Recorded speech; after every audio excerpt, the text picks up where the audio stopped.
The dusty streets of Copper Ridge had seen their share of violence, but nothing like what was about to unfold. They say the quietest men carry the deadliest secrets, and Samuel Wheeler was about to prove just how true that could be. This is the story of how a gang of ruthless outlaws made the mistake of challenging the wrong drifter, a man whose gentle demeanor masked a past written in blood and gunsmoke. Before we jump back in, tell us where you're tuning in from, and if this story touches you, make sure you're subscribed because tomorrow I've saved something extra special for you. As the scorching desert sun dipped behind the rugged mountains, casting a blood-red glow across Copper Ridge's weathered buildings, Sam Wheeler sat motionless in his usual corner of the Silver Bell Saloon. His untouched glass of water had grown warm in the evening heat, but he didn't seem to notice. Other patrons crowded the bar, their raucous laughter and drunken tales filling the air with a fog of tobacco smoke and whiskey breath. Yet Sam remained apart from it all, his eyes downcast but vigilant, a habit carved deep by years he struggled daily to forget. Rose Martinez, who'd owned the Silver Bell since her husband's passing 3 years ago, had grown accustomed to Sam's peculiar ways over the past few months. Unlike the miners and cowboys who frequented her establishment, Sam never touched a drop of liquor, never joined the poker games, and somehow managed to fade into the background despite his impressive height and the deputy's badge that glinted on his vest. The evening had settled into its usual rhythm, when the first signs of trouble pushed through the batwing doors. 3 of Victor Blackwood's men stumbled in, already heavy with drink and the kind of meanness that often led to bloodshed.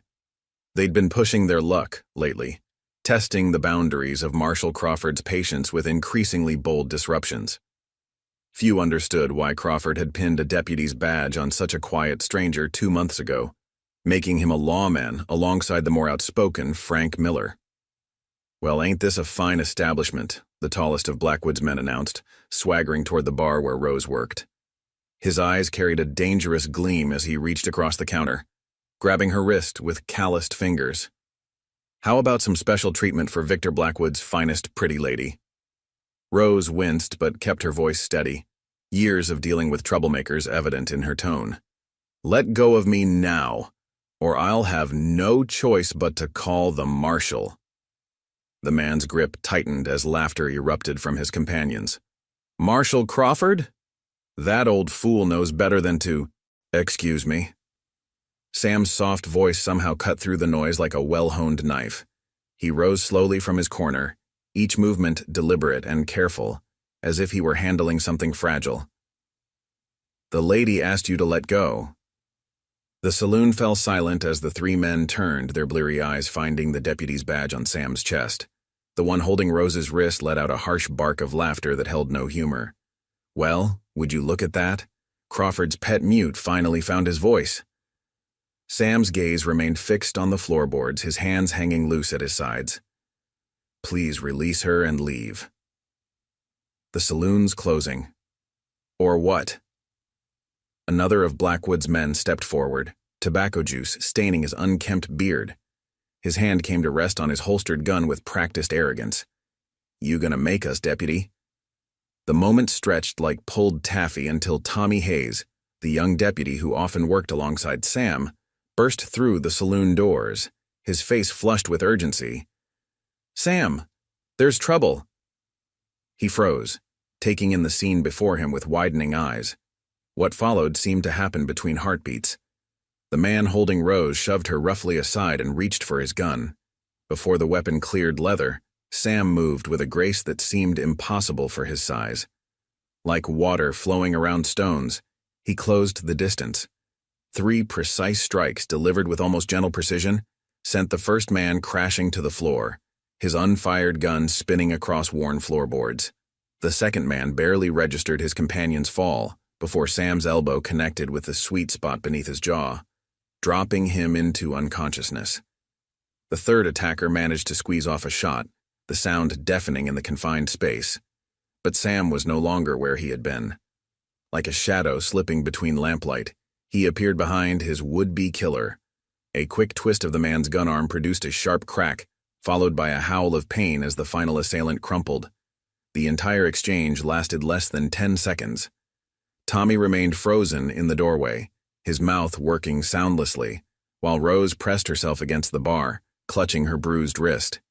Sam had already returned to his corner, head bowed as if nothing had happened, though keen eyes might have noticed the slight tremor in his hands as he lifted his water glass. Marshal Crawford arrived minutes later, his spurs announcing his presence before he pushed through the doors. Deputy Frank Miller followed close behind, his hand never straying far from his gun belt. Crawford surveyed the groaning men on the floor with the practiced eye of a man who had seen his share of saloon brawls. "These Blackwoods boys?" Crawford asked, though the question seemed mere formality. Sam offered a single nod, still not meeting the marshal's gaze.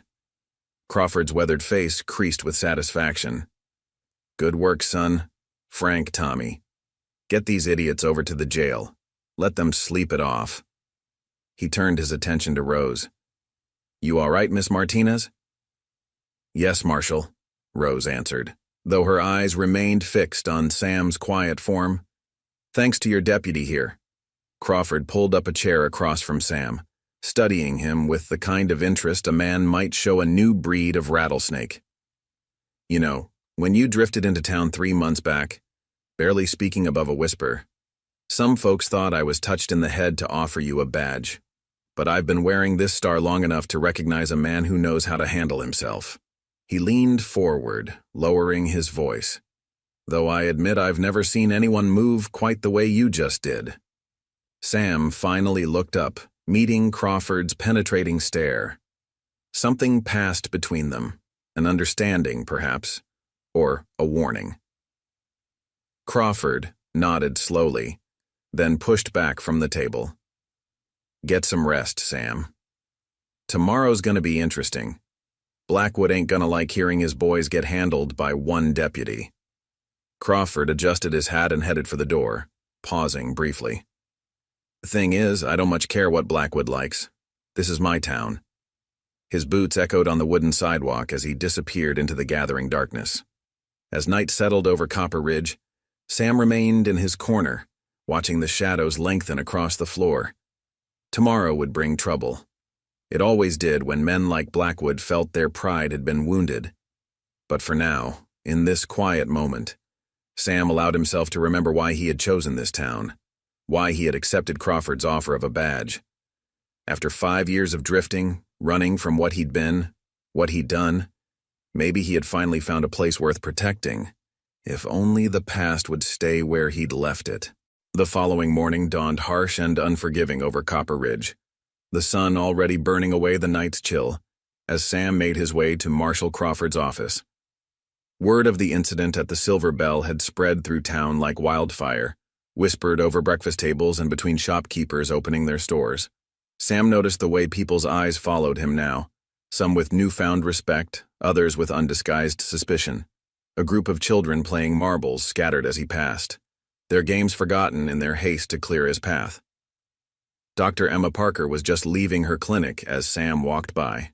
She nodded to him, her usual friendly smile tinged with something new. Curiosity, perhaps, or concern. "Those men you dealt with last night," she said, falling into step beside him. "They'll live. Though one's got a broken arm that'll take months to heal properly." She studied his face carefully. Never seen breaks quite like that. Clean, precise. Almost surgical. Sam kept walking, his eyes fixed ahead, but Dr. Parker wasn't finished. "Man doesn't learn that kind of precision working cattle or mining silver, Deputy Wheeler." When he didn't respond, she sighed. "Well, whatever your past, I'm glad you're on our side." She turned off toward the general store, leaving Sam alone with his thoughts. Marshal Crawford was waiting in his office, boots propped up on his desk, a cup of coffee cooling beside a stack of wanted posters. Deputy Frank Miller lounged against the wall, cleaning his fingernails with a pocket knife. The tension in the room was thick enough to cut. Tommy Hayes sat in the corner, unusually quiet, still processing what he'd witnessed the night before. "Shut the door, Sam," Crawford ordered, not looking up from the paper he was reading. The morning light streaming through the dusty windows cast harsh shadows across his weathered face. As Sam complied, Crawford finally raised his eyes. Got word from the county sheriff this morning. Seems our friend Victor Blackwood's been busy. 3 stage robberies in the past month, all pointing to his gang. 2 dead drivers and a passenger who made the mistake of playing hero. Sam stood quietly, hands clasped behind his back, waiting for the real reason he'd been summoned. Frank Miller's knife scraped rhythmically against his nails, the sound setting Sam's teeth on edge. Thing is, Crawford continued, dropping his boots to the floor with a thud, I've got bigger concerns than some 2-bit outlaw with delusions of grandeur. He pulled open his desk drawer and withdrew a small daguerreotype, sliding it across the desk. This here's my Clara. Teaches piano to half the children in town. Came out here from Boston 2 years ago, looking to bring some culture to our little slice of paradise. Sam picked up the image carefully. A young woman with kind eyes smiled back at him, seated at a piano in a simple but elegant dress. The photographer had captured something in her expression, a hint of sadness perhaps, or resignation, that seemed at odds with her gentle smile. Most folks don't know this. Crawford's voice softened slightly, his fingers drumming an uneven pattern on his desk. But Clara and I, well, let's say she's more than just the town's piano teacher. Been courting her these past 8 months. Lady like that, refined and educated. She could have had her pick of any man in 3 counties. Choose to give me a chance instead. His expression darkened. Thing is, I've heard rumors lately. Rumors I don't care much for. Frank Miller shifted against the wall, his knife snapping shut with an audible click. Tell him straight, Marshal. Tommy Hayes squirmed in his chair, clearly uncomfortable with the direction the conversation was taking. Preparing and narrating this story took us a lot of time. So if you are enjoying it, subscribe to our channel. It means a lot to us. Now back to the story. Crawford's face hardened as he leaned forward, his voice dropping to a dangerous whisper. Someone's been seeing her on the sly. A man named Michael Bennett runs the Mercantile over on Cedar Street. Respected businessman, they say. Church-going man. He spat the words like they tasted bitter. I need you to watch her, Sam. Find out if these rumors have any truth to them. Sam's fingers tightened imperceptibly on the daguerreotype, remembering similar tasks from his past, assignments that had ended in blood and grief. Sir? If the rumors are true. Crawford's voice grew colder still. If she's been making a fool of me, well, I trust you'll know what needs doing. To both of them. He paused, letting the implication sink in. We clear on that, Deputy? The weight of the badge on Sam's chest seemed to grow heavier with each passing second. He placed the daguerreotype back on the desk with careful precision, his face betraying nothing of the conflict brewing beneath his quiet exterior. Take as long as you need, Crawford added, reaching for his coffee. But I want to know everything. And Sam? His eyes grew hard as gunmetal. Don't disappoint me. Man in my position can't afford to look weak. Not with Blackwood's boys pushing boundaries and territory disputes heating up north of the creek. Later that afternoon, Sam found himself outside Clara Bennett's small house on the outskirts of town, where the neat rows of buildings gave way to scattered homesteads and open desert. A piano's melody drifted through the open windows, speaking of something gentler than the harsh reality of the frontier. The music was complex, technically perfect, but tinged with a melancholy that seemed to mirror his own troubled thoughts. He adjusted the package under his arm, a peace offering from Crawford, he'd been told, and knocked on the door. The music stopped mid-phrase, and moments later, Clara Bennett opened the door. She was even lovelier than her photograph, with auburn hair caught up in a simple bun and eyes that seemed to look right through Sam's carefully maintained facade. A silver cross hung at her throat, catching the afternoon light. "Can I help you?" she asked, her voice carrying the refined accent of an Eastern education, though something in her tone suggested she already knew why he was there. Sam cleared his throat softly. "Marshal Crawford asked me to deliver this." He held out the package, watching as recognition flickered across her features, followed by something else. Fear, perhaps, or resignation. "Oh, you must be Deputy Wheeler," she smiled, though it didn't quite reach her eyes. "James, Marshal Crawford, mentioned you. Please come in. I was just about to take a break from practice." The interior of Clara's home was modest but well kept, with the piano dominating the main room. Sheet music was scattered across its surface, speaking of hours of dedication. A half-empty cup of tea sat on a side table, still steaming. And beside it, Sam noticed with a practiced eye, a man's hat hastily hidden behind a potted plant.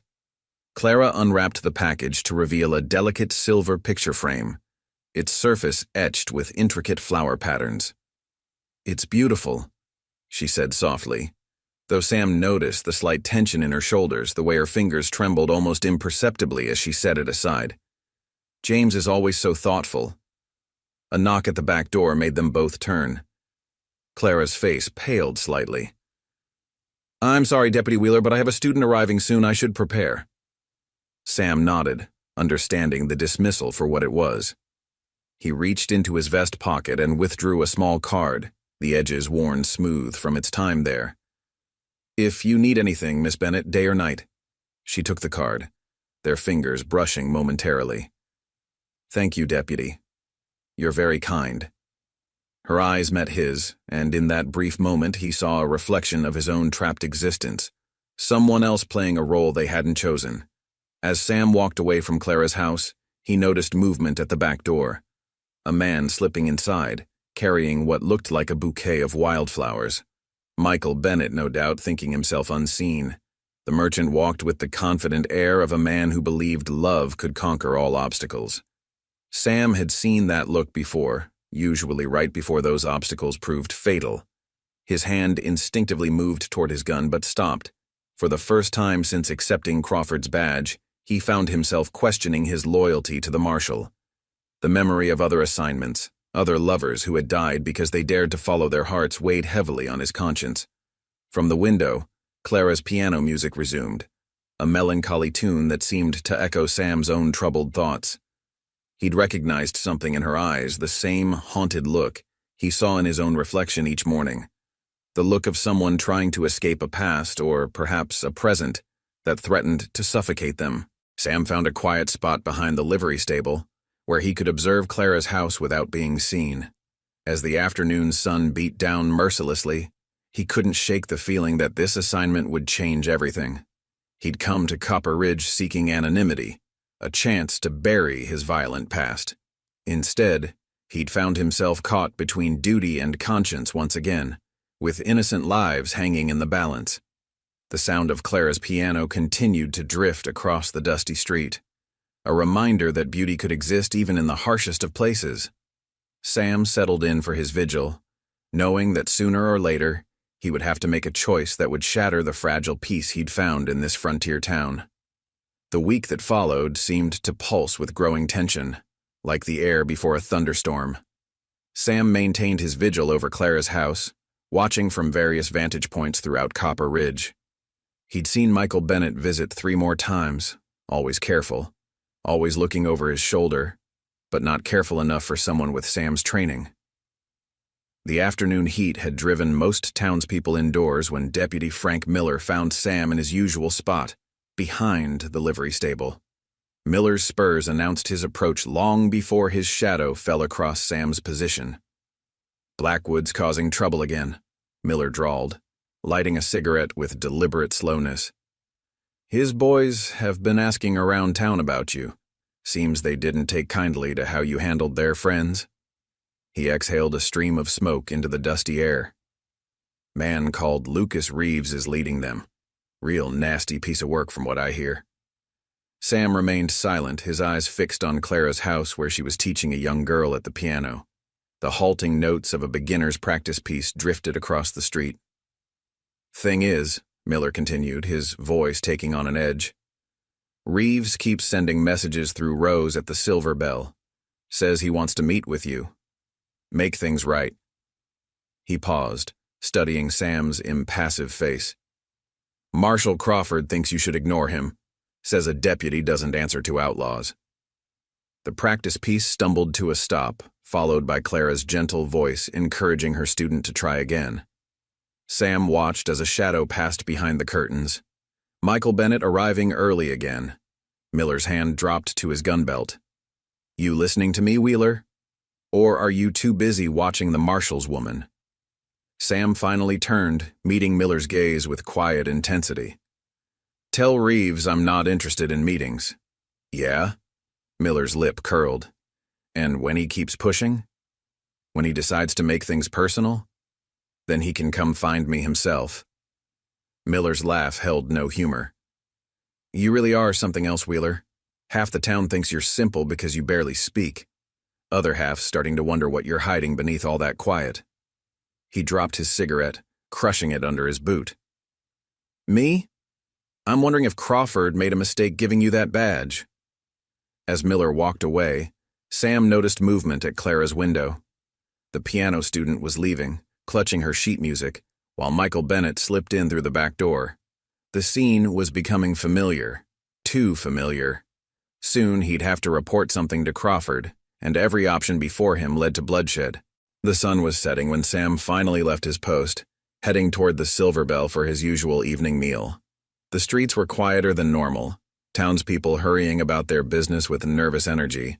Word of Blackwood's interest in the quiet deputy had spread, and nobody wanted to be caught in whatever was coming. Rose Martinez was wiping down the bar when Sam entered, but something was off about her movements.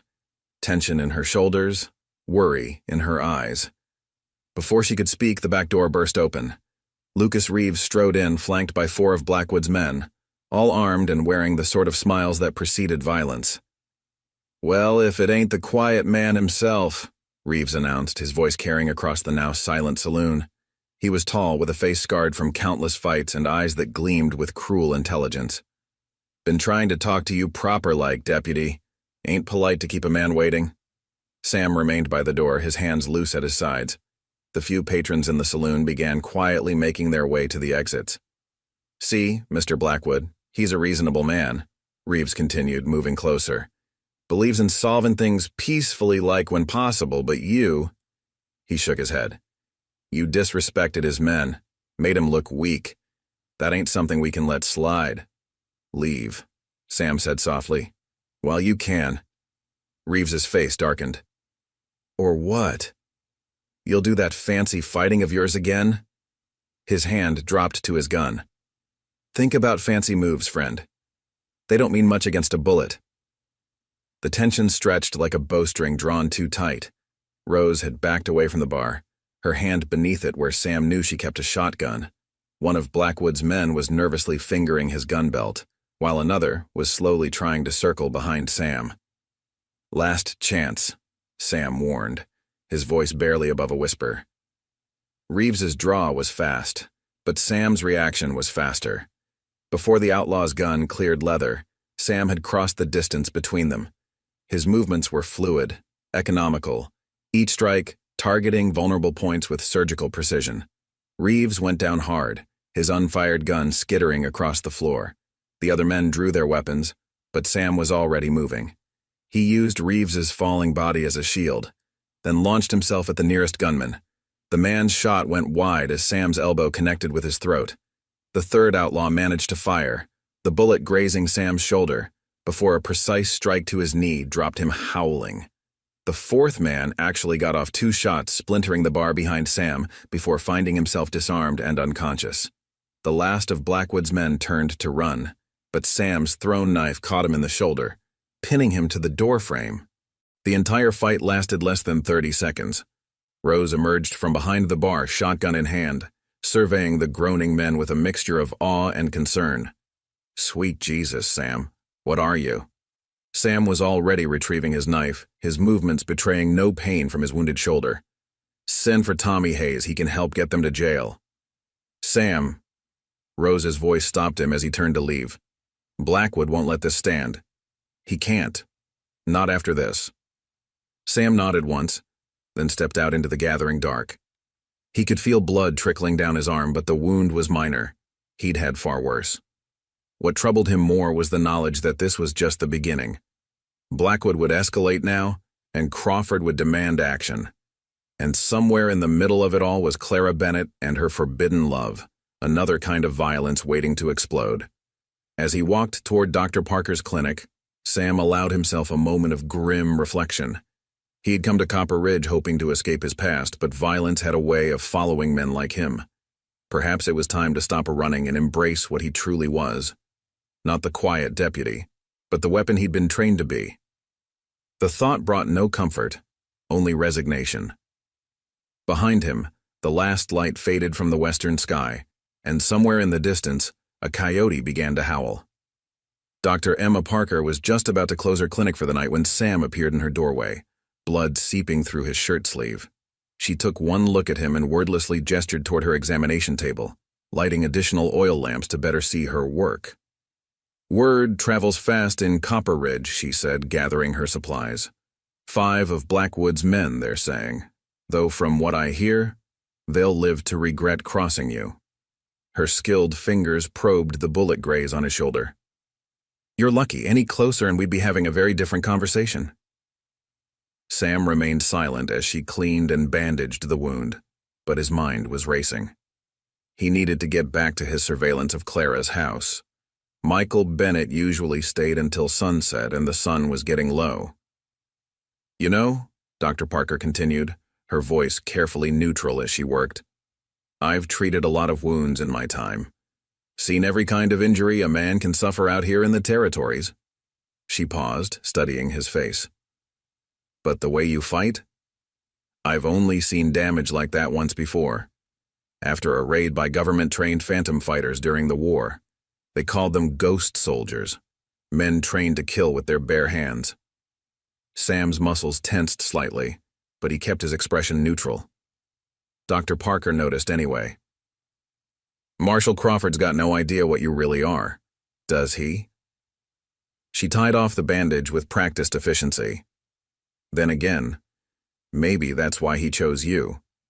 Man like that, he'd appreciate having a trained killer wearing his badge. "Are you planning to tell him?" Sam's voice was barely audible. Dr. Parker shook her head. "Not my secret to tell, but whatever you're running from, whatever brought you to our little town, just remember that violence has a way of spreading, like infection in a wound." She began cleaning her instruments. "Speaking of wounds, those men you dealt with at the Silver Bell, one of them was mighty talkative while I was patching him up. Kept muttering about Blackwood having big plans. Said something about a shipment coming in that would change everything." Sam absorbed this information silently as he stood, testing his shoulder's range of motion. He reached for his wallet, but Dr. Parker waved him off. "Consider it payment for making my job interesting," she said. "Just be careful, Sam. Town's starting to feel like a powder keg, and I think you might be the match." The sun was setting as Sam hurried toward Clara's house, cursing himself for being delayed. As he approached, he saw Michael Bennett leaving through the back door, but something was different tonight. The merchant wasn't being his usual cautious self. He was running, almost tripping over his own feet in his haste. Sam's instincts, honed by years of shadow work, screamed danger. He quickened his pace, moving silently despite his injured shoulder. As he reached Clara's back door, he heard voices inside, angry voices. One of them was Marshal Crawford's. "You think I wouldn't find out?" Crawford's voice cracked like a whip. "You think you could make a fool of me in my own town?" "James, please." Clara's voice trembled. "It's not what you think. Don't lie to me." Something crashed. Probably one of Clara's carefully arranged decorations. "I trusted you. Gave you everything you could want. And this is how you repay me?" Sam moved to the window, staying in the shadows. Through the curtains he could see Crawford looming over Clara, his face twisted with rage. His gun was drawn, though pointed at the floor for now. Clara was backed against her piano, tears streaming down her face. "I saw him running away like the coward he is," Crawford snarled. "Been seeing him for weeks, haven't you? While I was protecting this town, building something for us, you were... I never asked for any of this." Clara's voice found its strength. You never asked what I wanted, James. You just decided I was yours and expected me to play along. Crawford's gun hand twitched. You're mine, Clara. Everything in this town is mine, and nobody takes what's mine. Sam had to make a choice. His orders had been clear. If Clara was unfaithful, she and Bennett were to be dealt with. It would be easy to walk away. Let Crawford handle his own business. That's what a loyal deputy would do. But as he watched Clara stand her ground, saw the same trapped look in her eyes that he'd carried for so many years, something shifted inside him. Before he could think better of it, Sam was through the door. Marshal, his quiet voice cut through the tension like a knife. Both Crawford and Clara turned, startled by his sudden appearance. Sam? Crawford's surprise quickly turned to understanding. Ah, of course. You've been watching. You know what she's done. Good. You can help me deal with this situation properly. Clara's eyes widened in horror as she looked between them. You've been watching me? She's been unfaithful. Hasn't she, Sam? Crawford's voice hardened. Been meeting that coward Bennett behind my back, making a mockery of everything I've built. He raised his gun. Well? Report, deputy. Tell me what you've seen. Sam moved slowly, positioning himself between Crawford's gun and Clara. Put the gun away, sir. This isn't the way. Crawford's face darkened. That's not what I asked, deputy. I gave you a direct order to report on her activities. Now, do your duty. The moment stretched like a wire about to snap. Sam could feel Clara trembling behind him and could see the growing madness in Crawford's eyes. One word from him would seal their fates, either condemning them or damning himself. No, sir, Sam said softly.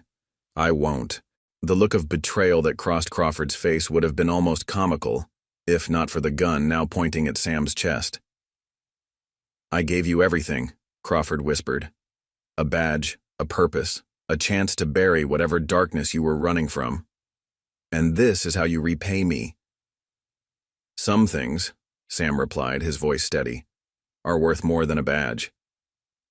The gunshot shattered the evening quiet, but Sam was already moving. His left hand knocked Crawford's gun arm up while his right delivered a precise strike to the marshal's solar plexus.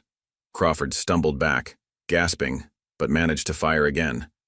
The bullet splintered the piano keys as Sam closed the distance. What followed was brutal and swift. Crawford was no stranger to violence, but he'd never faced anyone like Sam. In seconds, the marshal was disarmed and on his knees, blood streaming from his nose. Clara, Sam said without taking his eyes off Crawford. Run. Find Dr. Parker. Stay with her tonight. She hesitated only a moment before fleeing into the gathering darkness. Crawford watched her go, then laughed, a horrible, broken sound. You have no idea what you've done, he wheezed. No idea what's coming. Blackwood's just the beginning. He spat blood onto Clara's pristine floor. You think you can protect her? Protect anyone? When will they find out what you really are? Sam's only response was to strike once more, dropping Crawford into unconsciousness. As he stood in the ruined room, piano notes still echoing discordantly from the damaged instrument, he knew there would be no going back from this. He'd chosen his path, betrayed his badge, and now would have to face the consequences. Outside, the first stars were appearing in the darkening sky, cold and distant as judgment. Dawn broke over Copper Ridge like a fever, painting the sky in shades of sickly yellow and blood red.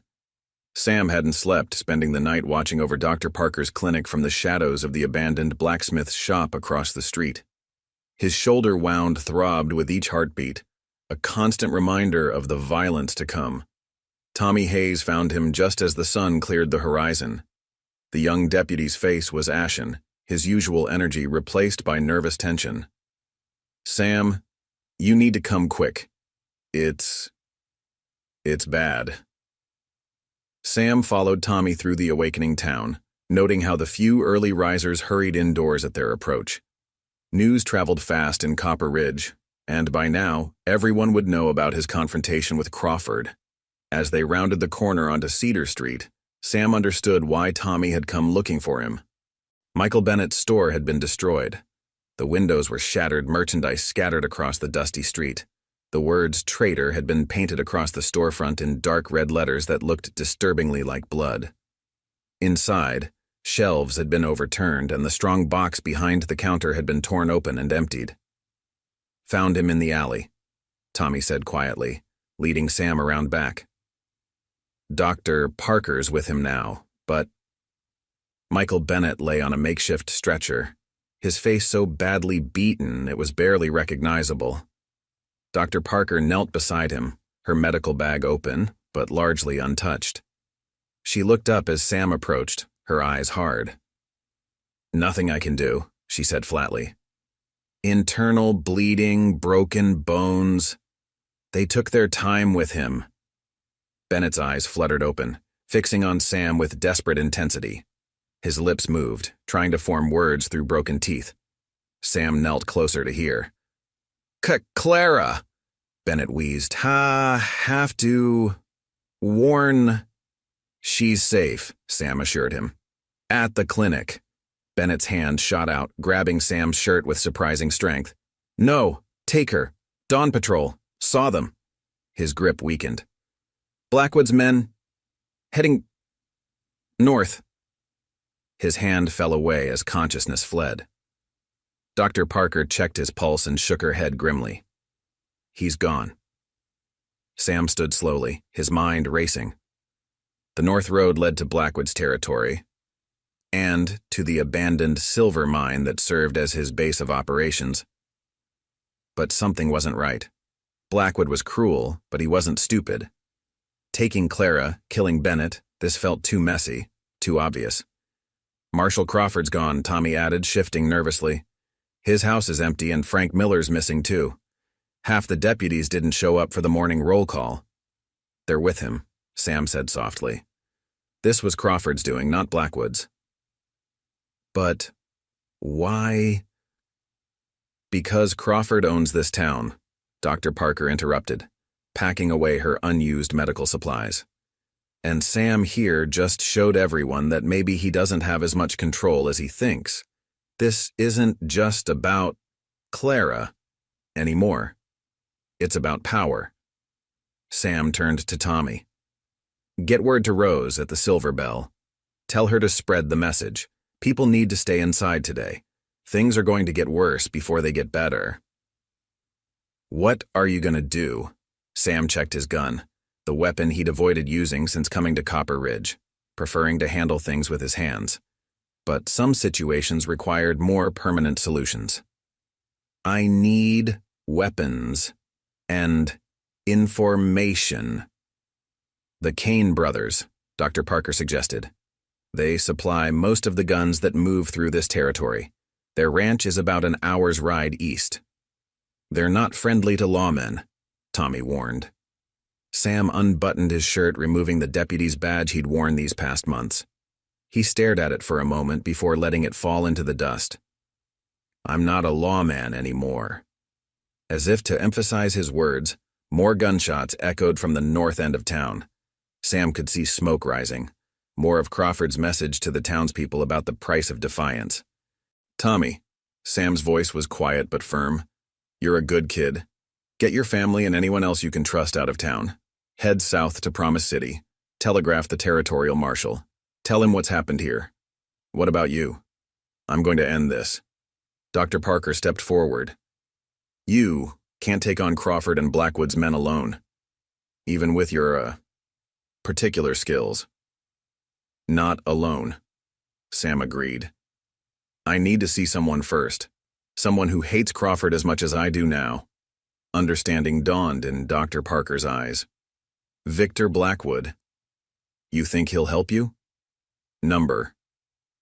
But he might be interested in knowing that Crawford's been playing him for a fool. That shipment you mentioned, the one Blackwood's men were talking about, willing to bet Crawford's been planning to intercept it, probably been planning it for months." That's a dangerous game, Sam, Dr. Parker warned. Playing these men against each other. Sam checked his remaining ammunition. Everything's a dangerous game now, Doc. But Crawford made one mistake. He thought he could control everything. Control me. Control Clara. Control this town.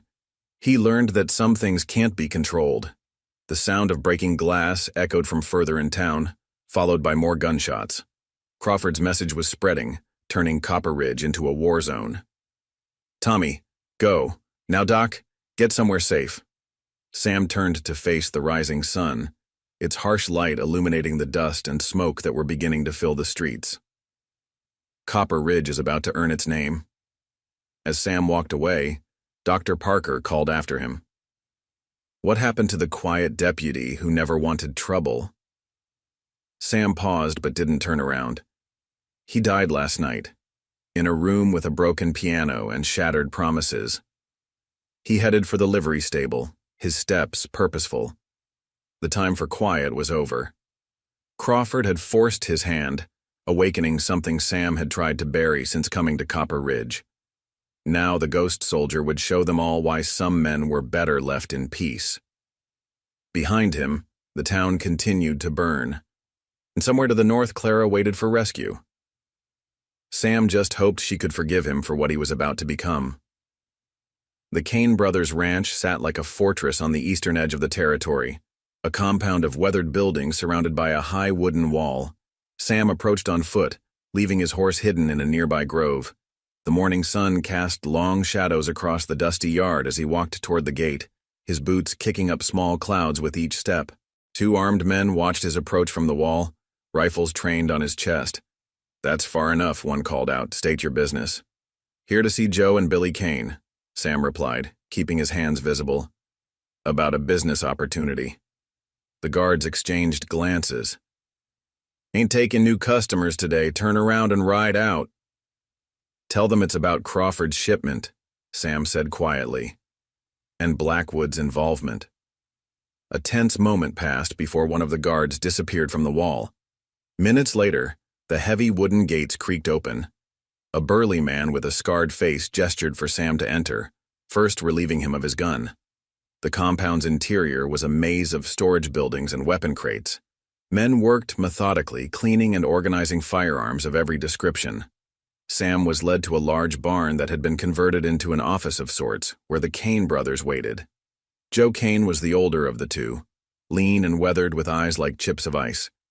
Billy was younger, heavier, with a merchant's smooth hands and a gambler's calculating gaze. They sat behind a broad desk cluttered with ledgers and gun parts. Well, Joe drawled, if it ain't Crawford's quiet deputy, though word is you ain't so quiet anymore. Or a deputy. Heard what happened in town, Billy added, shuffling some papers. Quite a mess you've stirred up. Sam remained standing, studying the brothers carefully. I need weapons, rifles, revolvers, ammunition. The brothers shared an amused look.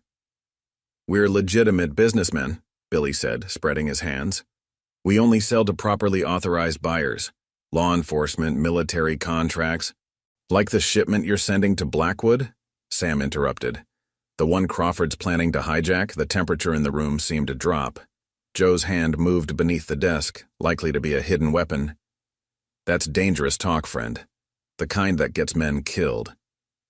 Crawford's been playing both sides, Sam continued, undeterred, using Blackwood's attacks as an excuse to tighten his grip on Copper Ridge while skimming profits from both your operations.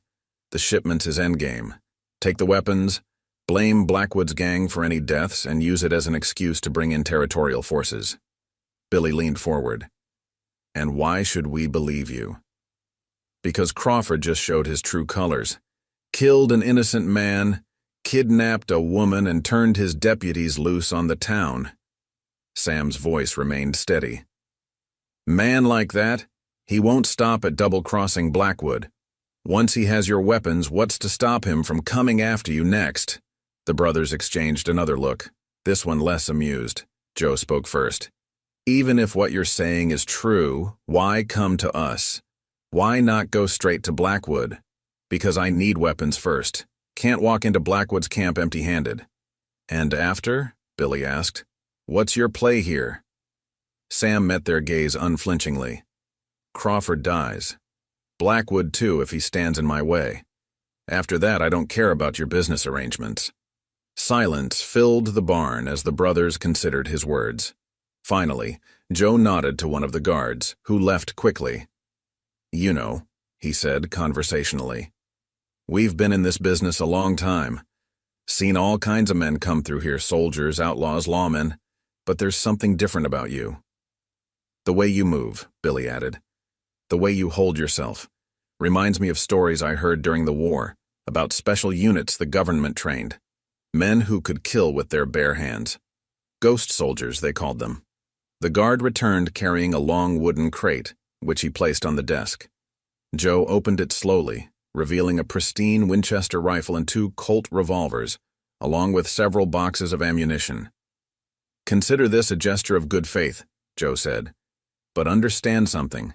If you're playing us false, if this is some kind of trick... It's not, Sam assured them. Billy pulled out a piece of paper and began writing. Blackwood's main camp is in the old Silver Peak mine, but he's got outposts here, here, and here. He marked locations on a rough map. The shipment's due to move through Devil's Pass in 3 days. Crawford's likely to hit it there. Good ambush point. Why tell me all this? Sam asked, checking the weapons. Insurance, Joe replied with a cold smile. Crawford's been getting too big for his boots. Man like that thinking he can play everyone against each other? Bad for business. Whether you succeed or fail, you're going to upset his plans. That's worth a few guns. As Sam loaded the weapons, Billy spoke again. One more thing. Crawford's got a reputation for backup plans.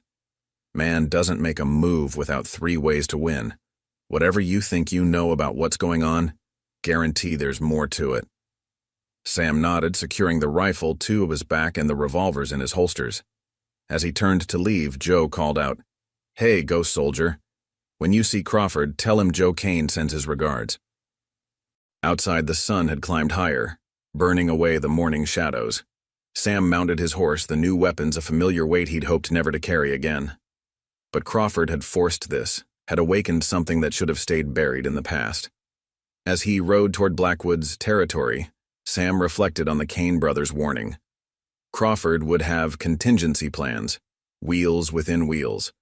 But Sam had spent years as a ghost, learning to dismantle men's carefully laid plans with precise violence. By the time this was over, Crawford would learn why some men were better left to their quiet lives. The horses' hooves kicked up dust as they headed north, toward the old silver mine, and whatever waited there. Behind him, Copper Ridge smoldered, and somewhere ahead, Clara's fate hung in the balance. The time for subtlety was over. The ghost soldier was going to war. The old Silver Peak mine emerged from the afternoon haze like a wound in the mountainside. Weathered timber supports framed the main entrance, while abandoned mining equipment lay scattered about like fallen soldiers. Sam counted at least 8 armed men patrolling the grounds, more than he'd expected, but fewer than he'd feared. He'd left his horse hidden in a box canyon half a mile back, approaching the mine on foot. The new Winchester rifle felt solid against his back, though he hoped to avoid using it for as long as possible. Gunfire would bring too many complications too quickly. The first guard fell silently, Sam's arm locked around his throat until consciousness fled. The second didn't even have time to turn before a precise strike to the base of his skull dropped him. Sam moved like a shadow through the camp, years of training taking over as he systematically eliminated the perimeter security. You know, a voice called out from the mine entrance. Most folks would have just asked for a meeting. Victor Snake Eyes. Blackwood emerged from the darkness, flanked by 4 armed men including Lucas Reeves, whose face still showed bruises from their encounter at the Silver Bell. Blackwood himself was shorter than Sam had expected, but his presence commanded attention. A nasty scar ran from his left eye to his jaw, giving him a perpetual sneer. Though I have to admit, Blackwood continued, I'm impressed. 6 of my men went down without a sound. That's the kind of skill a man could use in his operation. Sam stepped into view, hands away from his weapons. We need to talk. About Crawford? Blackwood's smile didn't reach his eyes. Or about how he's planning to hijack my shipment? You knew? Course I knew. Man doesn't survive in this business by being stupid. Blackwood gestured toward the mine entrance. Come on in. Let's discuss this civilized-like, though I'll need those pretty new guns you're carrying. Sam considered his options. He could probably take out Blackwood and 2 of his men before the others got a shot off, but he needed information first. Slowly, he removed the Winchester and revolvers, handing them to Reeves, who took them with obvious satisfaction. The interior of the mine opened into a large cavern that had been converted into a surprisingly comfortable living space. Lanterns cast warm light over rough-hewn furniture, while metal brackets in the walls held more rifles than Sam could quickly count. The air smelled of tobacco and gun oil. Drink, Blackwood offered, pouring himself a glass of amber liquid. No, suit yourself. Blackwood settled into a carved wooden chair. So tell me, why'd Crawford's pet deputy suddenly turn on him? Can't be just about that piano teacher of his. Sam's silence spoke volumes. Ah, Blackwood nodded. Man asked you to do something you couldn't stomach, didn't he? Wanted you to handle his woman problem personally? He laughed. Crawford always did have a possessive streak. Remember the scar he gave me? All over a business disagreement. Where is she? The girl? Not here. Blackwood sipped his drink. Crawford's got her stashed somewhere else. Probably that old mission north of town. He uses it sometimes for sensitive business. And you're just giving me this information out of kindness? Let's call it mutual interest. Blackwood set his glass down. Crawford's been playing us against each other for months, using my men's actions as an excuse to tighten his grip on the town while skimming profits from both operations. Man's gotten too big for his boots. The shipment? Oh, that's still coming through. But instead of the ambush Crawford's expecting, he's going to find himself in a real predicament. Blackwood's smile turned predatory. Question is, what's your role in all this? Sam met his gaze steadily. I'm going to kill him. Just like that? Man's got half the deputies in the territory in his pocket, connections with the territorial government, and enough dirt on important people to make him untouchable. Yes. Blackwood studied him for a long moment. You know, there's something familiar about you. Way you move, the way you handle yourself. Reminds me of stories I heard during the war about special government units. Ghost soldiers, they called them. Men trained to kill in ways that'd make the devil himself nervous. Sam remained silent. What are you, friend? One of those ghosts? Does it matter? Suppose not. Blackwood stood, walking to a map pinned to the wall. Crawford's got 20 men at least, split between the town and his other operations. More, if he calls in favors. Mission's well defended, at least 10 men on guard at any time. You seem well informed. Man in my position needs to know his enemies. Blackwood turned back to Sam. I'll make you a deal. I'll tell you exactly where to find your girl. Give you details about Crawford's security. Maybe even create a distraction to thin out his forces. In exchange, when you're done with Crawford, you leave my operation alone. Territory's big enough for everyone who's left. And the town? Copper Ridge? Once Crawford's gone, things go back to normal. I stay out, they stay out of my business. Everyone profits. Sam considered the offer. The weapons first. Blackwood nodded to Reeves, who returned Sam's guns with obvious reluctance. One more thing, Blackwood added. Crawford's got a brother in the territorial government. Real piece of work named Thomas. Probably best if he had an accident too once this is over. Save everyone some trouble down the line. You're asking a lot for information I could beat out of your men. True, but this way's cleaner. And I get to see Crawford's face when he realizes his perfect plan is falling apart. Blackwood poured another drink. Besides, way I figure it, ghost soldier like you, you're going to do what needs doing regardless. I'm just trying to profit from the inevitable. Sam checked his weapons before turning to leave. If your information's wrong, you'll kill me? Blackwood laughed. Son, men have been trying to kill me for 20 years, but I respect the threat. Information's good. Crawford won't be expecting you to know about the mission. Element of surprise is worth something, isn't it? As Sam reached the entrance, Blackwood called out one last time. Hey, Ghost. When you see Crawford, tell him Snake Eyes sends his regards, and that he should have finished what he started with this scar. Outside, the sun was setting, painting the desert in shades of blood and gold. Sam moved through the gathering shadows, his mind already planning the assault on the mission. Blackwood was probably setting up his own double cross, but it didn't matter. All that mattered was getting to Clara before Crawford's madness claimed another victim. The ghost soldier had his target. Now it was just a matter of time. The old Spanish mission loomed against the starlit sky, its adobe walls gleaming pale in the moonlight. Sam watched from the cover of a dried-up creek bed as Crawford's men patrolled the grounds. Blackwood's information had been good. 10 men rotating in pairs, with another 4 likely inside. The mission's bell tower offered a perfect vantage point over the surrounding desert, making a direct approach suicide. But Sam hadn't survived this long by taking the direct approach. He'd spent the last hour observing the guards' patterns, noting how they'd grown lazy in their isolation. The 2 men watching the western wall had already drunk from a hidden bottle 3 times. The pair at the main gate were more interested in their card game than their surroundings. Only the men in the bell tower maintained proper vigilance. A coyote's howl echoed across the desert, except it wasn't a coyote. Sam recognized the signal from his war days. Blackwood was making good on his promise of a distraction. Moments later, gunfire erupted from the north, followed by shouts of alarm. Riders coming.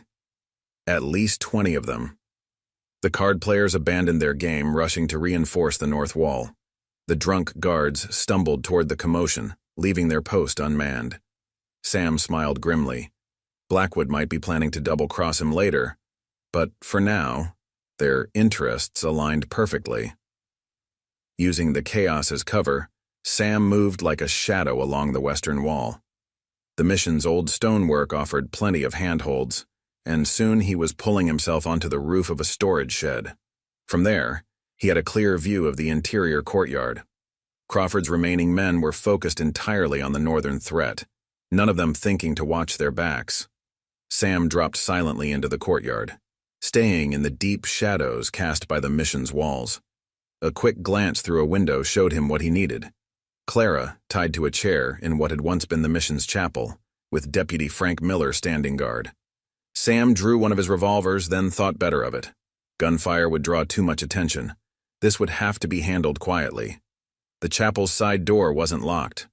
Miller was facing the main entrance, his back to Sam's approach. The floorboard 3 steps in would creak. Sam remembered this from his earlier observation. He stepped over it carefully. "Took you long enough," Miller said without turning. "Crawford said you'd come." Sam froze. Miller turned slowly, his gun already drawn. "Man knows you better than you think, Wheeler. Knew you'd try something quiet instead of coming in guns blazing." He smiled coldly. "Know what else he knows? What you really are? Ghost soldier?" Clara's eyes widened at those words, darting between Sam and Miller. Sam kept his voice steady. "Put the gun down, Frank. This doesn't have to end badly. That's where you're wrong." Miller's smile grew darker. "See, Crawford's been planning this for months. Town was just the beginning. With Blackwood's weapons and his brother's connections in the territorial government, he's going to own everything from here to the state line. And you get a piece of that?" Better than a peace once Crawford's brother sends in the troops to restore order. Guess who's going to be the new marshal? Miller stepped closer to Clara, pressing his gun against her temple. Only thing he needed was the right excuse, something to justify bringing in the army. Like, say, a rogue killer murdering an innocent woman before being gunned down by loyal deputies. Sam's mind raced. The north wall gunfire had stopped. Blackwood's distraction wouldn't last much longer. You really think Crawford will let you live once this is over? Man like that doesn't share power. Maybe not. But I know for sure you won't live to see morning. Miller's finger tightened on the trigger. Drop your weapons now. Sam let his revolver fall. The sound of it hitting the wooden floor seemed to echo in the chapel's silence. Kick it away. Sam complied, the gun sliding into the shadows. You know what Crawford told me about you? Miller continued, clearly enjoying himself. Said you were the perfect weapon. Quiet, efficient, loyal to a fault, right up until you weren't. Said the army had the same problem with your kind. Couldn't quite scrub the humanity out of you completely. Will he tell you everything about my training? Enough to know you're dangerous. That's why I'm not taking any chances. Miller shifted his aim from Clara to Sam's chest. Nothing personal, you understand. Just business. You should have asked Crawford one more thing about my training. Yeah? What's that? Why did they call us ghosts? Sam moved before the words finished echoing. His hand swept up, throwing dust from the chapel floor into Miller's eyes. As the deputy fired blindly, Sam was already rolling, coming up with the knife from his boot. The blade flashed once in the moonlight. Miller's gun clattered to the floor, followed by his body. He tried to speak, but only managed a wet gurgle before going still. Sam quickly cut Clara's bonds. Can you walk? She nodded, rubbing her wrists. Sam, what he said about you. Later, Sam helped her to her feet. We need to move. Crawford will be here soon. It's too late for that, Ghost. Crawford's voice froze them both. He stood in the chapel doorway, silhouetted by torchlight, his gun trained steadily on them. Behind him, Sam could see more men arriving, not Crawford's deputies, but soldiers in territorial army uniforms. I have to admit, Crawford continued, you played your part perfectly. The quiet deputy, the reluctant killer trying to go straight, almost had me fooled. He stepped into the chapel. But men like us, we don't change. We just find new wars to fight. Sam pushed Clara behind him, his mind already calculating angles, distances, chances. Not good. The thing is, Crawford smiled, I should thank you. Once word gets out about how a dangerous government killer went rogue, murdered an innocent woman, and had to be put down by the territorial army, well, let's just say my brother's going to have all the justification he needs to implement some changes around here. Outside, more soldiers were arriving. Sam could hear horses, orders being shouted, the metallic sound of weapons being readied. The ghost soldier was trapped, and dawn was still hours away. The chapel's silence hung heavy as a hangman's rope. Sam stood motionless, Clara behind him, while Crawford's smile grew colder. Through the windows, torchlight cast shifting shadows as territorial soldiers took up positions around the mission. You know what your problem is, Ghost? Crawford stepped closer, his gun unwavering. You think you're still human? That you can walk away from what they made you? Play at being normal? He gestured at Clara with his free hand. Find yourself a nice woman, settle down, forget about all the blood on your hands. Like you forgot? Sam's voice was soft. All those people you've killed, building your little empire? I never pretended to be anything but what I am. Crawford's eyes hardened. The army may have trained you, but I earned my reputation the hard way. Every body, every betrayal, every step up the ladder, I owned it all. Yet you still need your brother's soldiers to handle one man. Crawford laughed. Insurance, Ghost. Always have a backup plan. Speaking of which, he raised his voice. Lieutenant, Status report. A young officer appeared in the doorway, saluting crisply.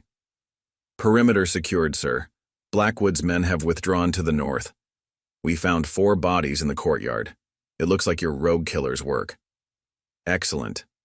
Crawford nodded. Make sure your men are clear on the story. Dangerous fugitive, a highly trained killer, had to be put down before he could murder an innocent woman. The newspapers will love it. And the woman, sir? Crawford's smile turned predatory.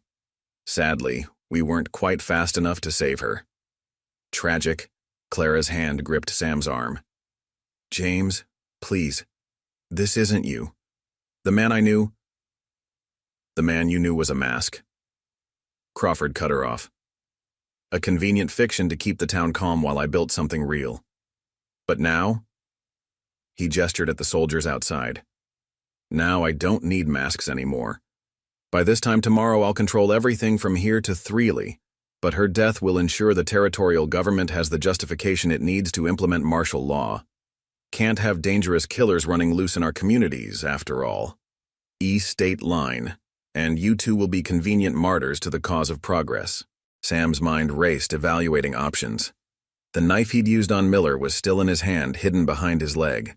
3 territorial soldiers visible through the windows, plus the lieutenant. Crawford, 8 feet away, gun-trained center mass. Bad odds, but he'd faced worse. One thing I don't understand, Sam said, slowly shifting his weight. Why tell us all this? Why not just shoot us and be done?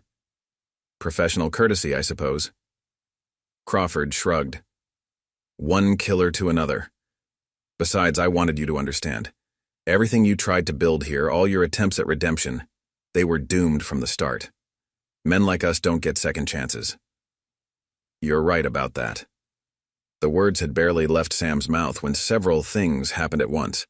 A massive explosion rocked the north wall, sending soldiers scrambling for cover. In the chaos, Sam moved with inhuman speed, pushing Clara toward the relative safety of the heavy wooden pews, while throwing his knife in one fluid motion. Crawford managed to fire the bullet grazing Sam's shoulder, but the knife found its mark in the lieutenant's throat. As the officer fell, Sam was already rolling, coming up with Miller's dropped revolver. 2 more shots rang out, one from Crawford, splintering the pew where Sam's head had been, and one from Sam, catching Crawford in his gun arm. Ghost!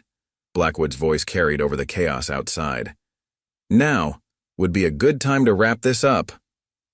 Crawford staggered but kept his grip on his gun, switching to his left hand. You actually trusted that snake? He laughed through the pain. Man's been trying to take over this territory for years. Didn't trust him, Sam replied, keeping the pew between them. Just gave him what he wanted, an excuse to move against you openly. More explosions rocked the mission as Blackwood's men engaged the territorial soldiers. Crawford's carefully laid plans were unraveling, and his face showed it. Doesn't matter. My brother won't be a problem. Sam's voice was cold. The Kane brothers are paying him a visit tonight. Seems they don't appreciate being played for fools either. Crawford's eyes widened as understanding dawned. You manipulated all of them, Blackwood, the Kanes. Turned my own allies against me. You taught me well, Marshal. Sam stood, Miller's revolver aimed steady. Always have a backup plan? Sam. Clara's warning came just as one of Crawford's surviving deputies burst through the side door, gun raised. Sam dove as both men fired. The deputy's shot went wide, but Sam's found its mark. The man was dead before he hit the floor. Crawford used the distraction to run, disappearing through the chapel's back door. Sam moved to follow, but Clara caught his arm. Let him go, she pleaded. We can just leave. Get away from all this. Sam gently removed her hand. Can't do that. Man like Crawford, he'll never stop coming. Never stop hurting people. Then I'm coming with you. No. Sam checked Miller's revolver. 2 shots left. Get to the stables. Blackwood's men will let you through. Head south to Promise City. Tommy Hayes and Dr. Parker will look after you. Sam, her voice caught. What they made you, what you are. It doesn't matter to me. He allowed himself one moment of softness, touching her cheek gently. That's why I have to end this. So men like Crawford can't use people like you to play their games anymore. Outside, the battle raged between Blackwood's gang and the territorial soldiers. Sam moved through the chaos like the ghost he was, following Crawford's trail of blood toward the mission's bell tower. It would end where it began, with violence and death in the dark. Behind him, Clara's quiet sobs were swallowed by the sound of gunfire and the desert wind. The ancient stone steps of the mission's bell tower spiraled upward into darkness, each one marked by Crawford's blood. Sam moved silently, Miller's revolver ready, every sense alert for ambush. Above, the great bronze bell hung silent, a darker shadow against the night sky. The battle below had shifted.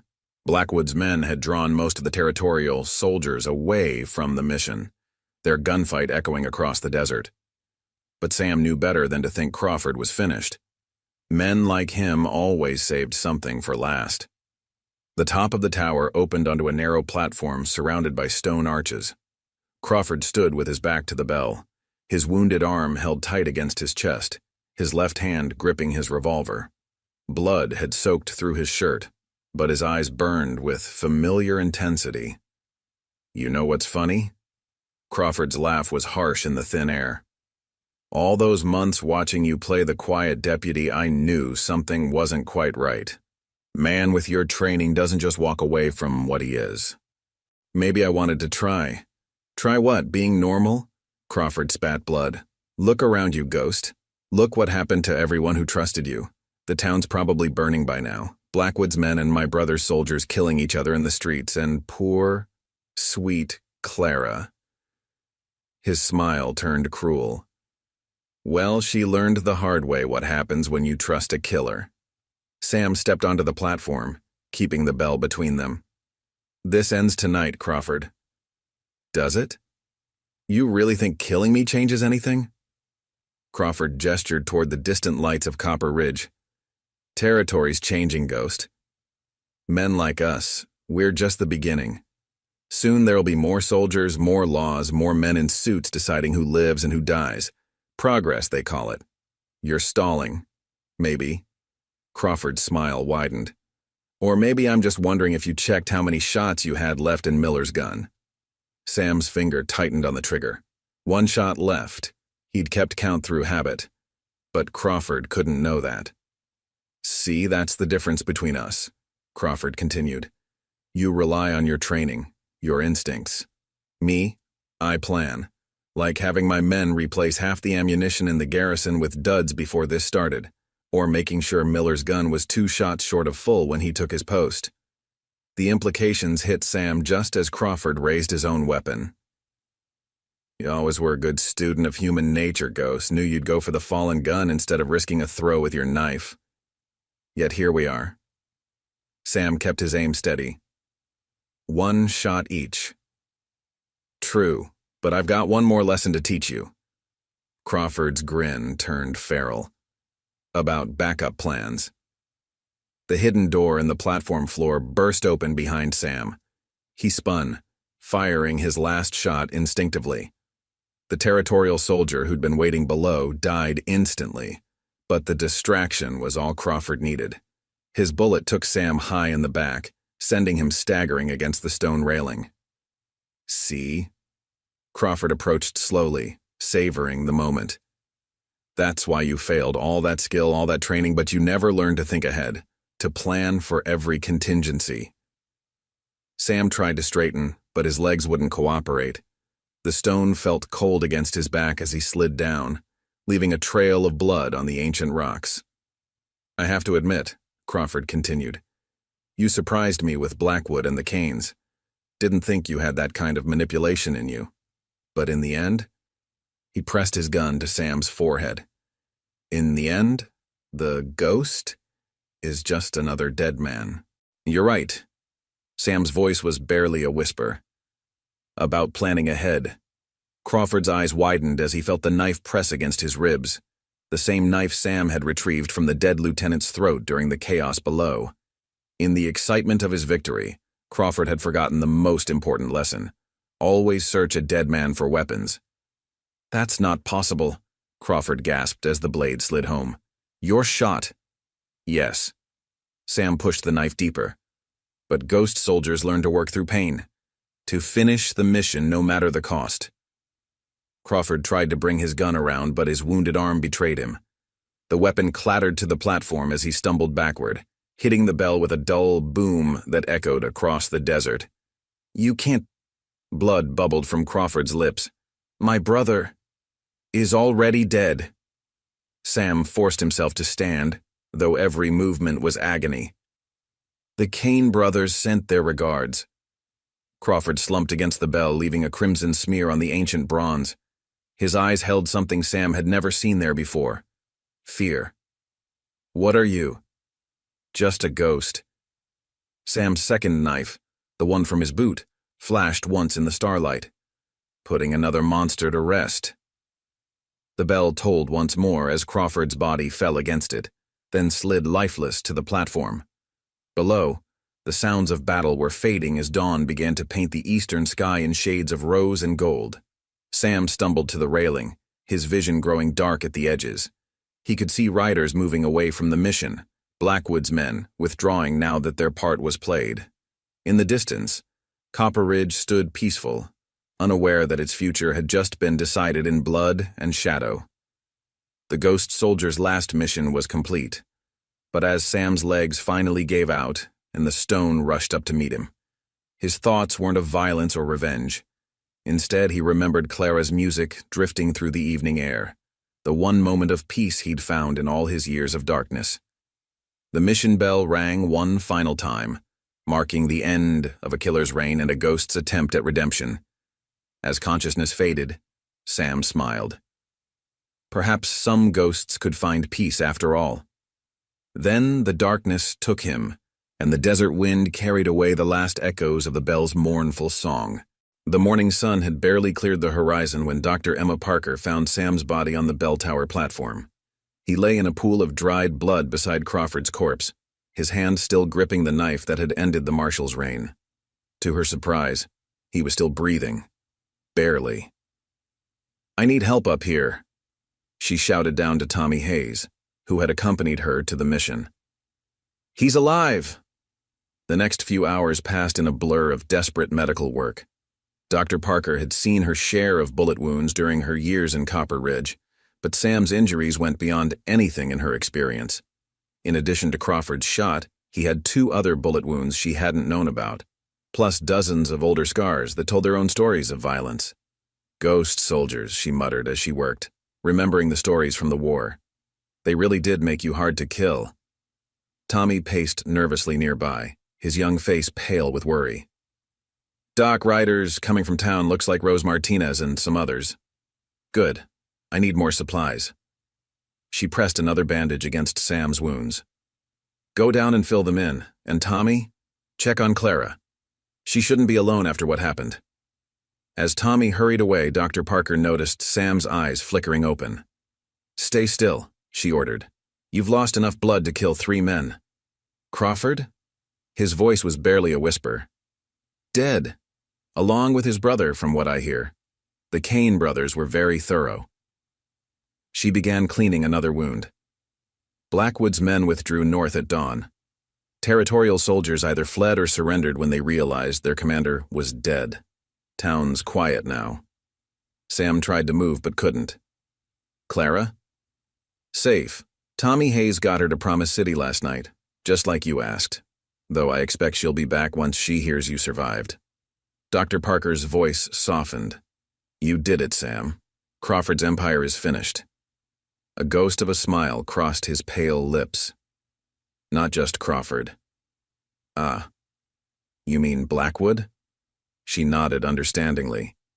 Clever of you, using him against Crawford, but men like that won't stop.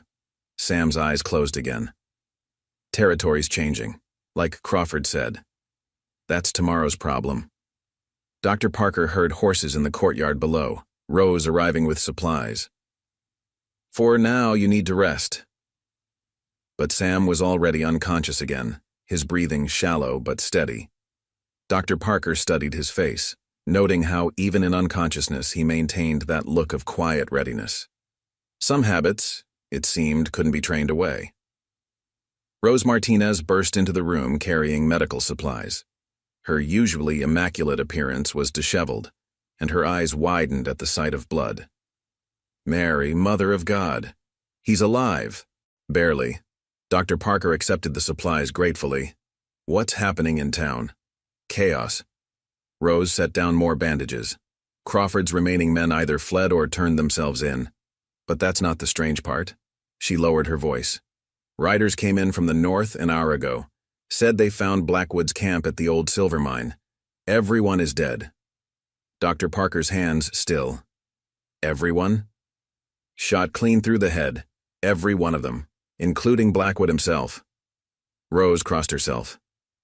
"Professional work," they said, like something from the war. The Kane brothers? Number they were seen heading east with their men. This was someone else. Rose glanced at Sam's unconscious form. "You don't think—" "He was here all night," Dr. Parker said firmly.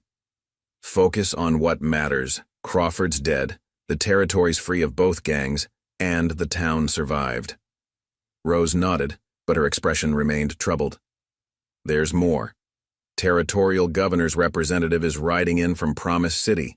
Wants to establish proper law enforcement now that Crawford and his brother are gone. And he's asking for Sam." Rose wrung her hands nervously. "By name. Says he knows what Sam really is, what he was during the war. I want to offer him a position." Dr. Parker laughed softly. "Man's got terrible timing. Sam's in no condition to meet anyone for at least a week." "That's just it." Rose lowered her voice further. "The representative, he said he expected that. Said to tell Sam that ghosts always find their way home. Mean anything to you?" Before Dr. Parker could respond, Sam's hand shot out, gripping Rose's wrist with surprising strength. His eyes were open again, filled with a clarity that belied his wounds. "Tell him no," Sam whispered. "But no more ghosts." His grip relaxed. "Time to rest." Rose nodded uncertainty and hurried from the room. Dr. Parker continued her work in silence, but her mind was racing. The dead men at Blackwood's camp, the territorial representative's cryptic message, Sam's reaction, pieces of a puzzle she wasn't sure she wanted to solve. The morning wore on as she tended to Sam's wounds. Tommy Hayes returned with news that Clara was already on her way back from Promise City, having refused to stay away once she heard Sam was alive. The town was beginning to stir, people emerging to assess the damage and begin rebuilding. Yet even as life returned to normal, Dr. Parker couldn't shake the feeling that something fundamental had changed. Crawford's death had left a vacuum, one that nature and men abhorred. Sam might have won this battle, but she suspected the war was far from over. Outside the mission's walls, a hot wind stirred the desert dust. Vultures circled lazily over the north road, where Blackwood's men lay cooling in their mines. And somewhere, in the shadowy halls of territorial power, other men were already making plans. Sam stirred again, his fever rising. In his delirium, he mumbled about ghosts and bells, about duty and redemption. Dr. Parker wiped his brow and wondered what kind of peace a man like him could ever truly find. The mission bell tolled once more, moved by the desert wind, its bronze voice carrying across the empty land. Like the ghost soldier below, it spoke of violence and victory, of endings and beginnings. But mostly it spoke of secrets yet to come. A week passed before Sam could stand without help. Dr. Parker had moved him from the mission to her clinic in town, where Clara spent every day by his bedside. She would play the small piano in the clinic's waiting room, the gentle music drifting through the building like a healing breeze. The territorial governor's representative had come and gone, leaving behind a sealed letter that Sam hadn't opened. It sat on his bedside table, a reminder of the past he'd tried to leave behind. Tommy Hayes reported that more government men had arrived in town, asking questions about Crawford's death and the massacre at Blackwood's camp. "They're calling you a hero in some quarters," Dr. Parker told him one evening as she changed his bandages. The quiet deputy who exposed corruption and saved the town. Sam said nothing, his eyes fixed on the desert visible through the clinic window. The sunset painted the sky in shades of purple and gold, while dust devils danced across the empty street. Others are telling different stories, she continued, about ghost soldiers and government secrets, about how Blackwood's entire gang was eliminated with military precision the same night Crawford died. She tied off a bandage. Want to tell me about that? No. She nodded, understanding. The territorial marshal arrived this morning.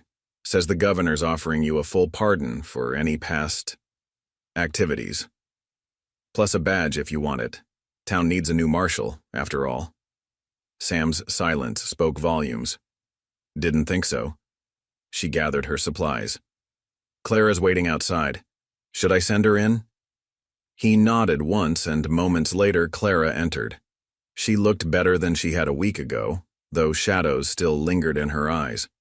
The events at the mission had left their mark on everyone. I'm leaving tomorrow, she said, without preamble.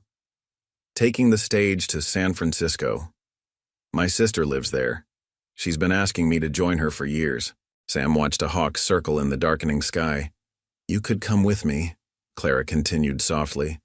Leave all this behind. Start fresh where no one knows about what you were. What I am, Sam corrected quietly. What you choose to be. She took his hand. The music you heard that day in my house, Beethoven's Moonlight Sonata.